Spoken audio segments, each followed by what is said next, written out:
नमस्कार बच्चों, एडुविला point channel में आप सभी का स्वागत है। आज हम करने जा रहे हैं सामाजिक विज्ञान की वर्कशीट नंबर 31। आज हम लोग यूरोप में राष्ट्रवाद के उदय के बारे में पढ़ेंगे। 1848 के बाद यूरोप में राष्ट्रवाद का जनतंत्र एवं क्रांति से अलगाव होने लगा। राज्य की सत्ता को बढ़ाने के लिए रूढ़िवादियों ने अक्सर राष्ट्रवादी भावनाओं का इस्तेमाल किया, मतलब कि राष्ट्रवादी भावनाओं को बढ़ा करके और लोगों के बीच उस भावनाओं को भड़काकर राज्य की सत्ता को हथियाया। यद्यपि मध्यम वर्गीय जर्मन लोगों ने 1848 में जर्मन महासंघ के विभिन्न इलाकों को जोड़कर एक राष्ट्र राज्य बनाने का प्रयास किया था, मगर इसे तानाशाही और फौज की ताकत द्वारा मिलकर दबा दिया गया। इसके पश्चात प्रसा ने राष्ट्रीय एकीकरण के आंदोलन का नेतृत्व संभाल लिया। अब जर्मनी का एकीकरण 1866 से 1871 ईस्वी के बीच। इस एकीकरण का नेतृत्व प्रसा ने किया, मतलब एकीकरण प्रसा के नेतृत्व में हुआ। प्रसा आप जानते हैं, पर्सिया को प्रसा बोलते हैं।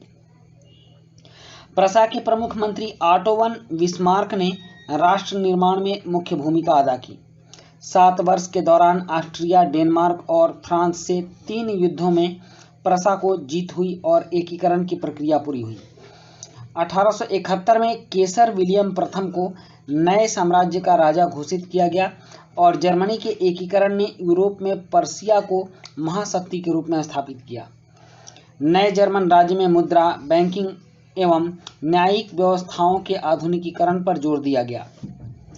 उसके बाद है इटली का एकीकरण 1859 से 1870।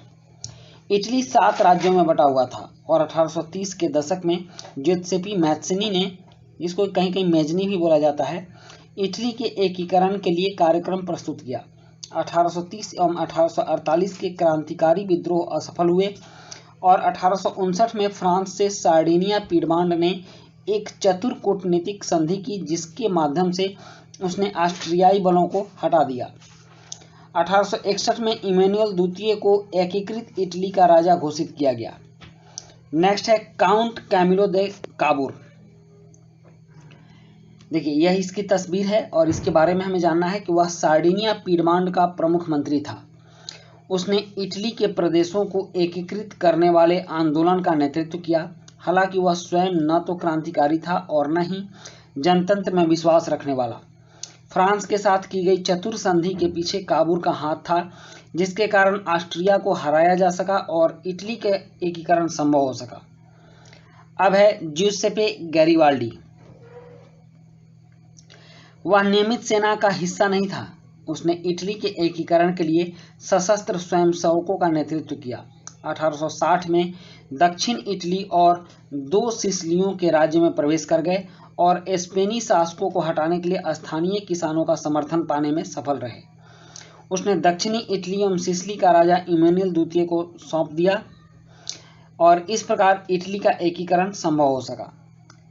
अब यहाँ कुछ प्रश्न हैं, जैसे कि इटली के एकीकरण पर एक निबंध लिखिए। एकीकृत जर्मनी का राजा कौन बना और जर्मनी के एकीकरण की विशेषताओं का वर्णन कीजिए।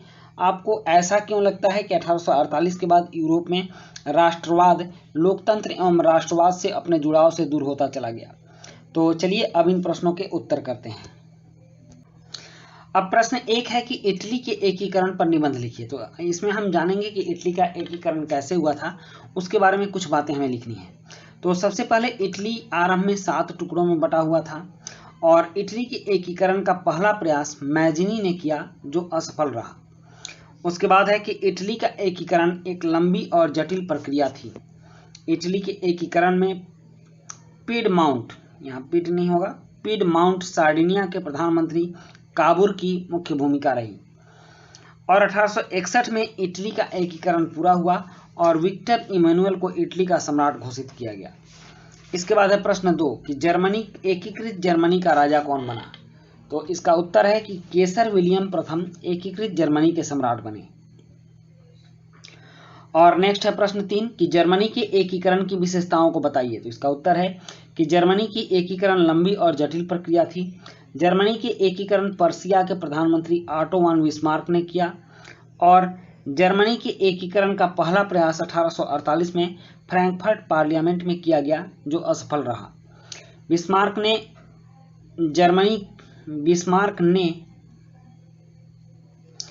जर्मन एकीकरण के रक्त एवं लौह की नीति अपनाई और 7 वर्ष में 3 युद्ध ऑस्ट्रिया, डेनमार्क और फ्रांस को हराकर 1871 में जर्मन एकीकरण की प्रक्रिया पूरी की। रक्त और लौह की नीति क्या होती है?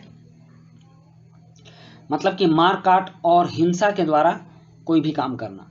उसके बाद प्रश्न 4 है कि आपको ऐसा क्यों लगता है कि 1848 के बाद यूरोप में राष्ट्रवाद राष्ट्रवाद से अपने जुड़ाव से दूर होता चला गया? तो इसका उत्तर है कि राष्ट्रवाद का स्थान उग्र राष्ट्रवाद ने ले लिया। अब युद्ध को राष्ट्रवाद का भाग समझा जाने लगा। राष्ट्र को शक्तिशाली बनाने के लिए लोकतंत्र की बजाय तानाशाही पर जोर दिया जाने लगा। तो इस तरह से हमने इन सारे प्रश्नों के उत्तर किए और अब ये वर्कशीट कंप्लीट होती है। वीडियो अच्छी लगी हो तो लाइक, सब्सक्राइब, कमेंट जरूर कीजिएगा। मिलते हैं नेक्स्ट वीडियो में। Thank you.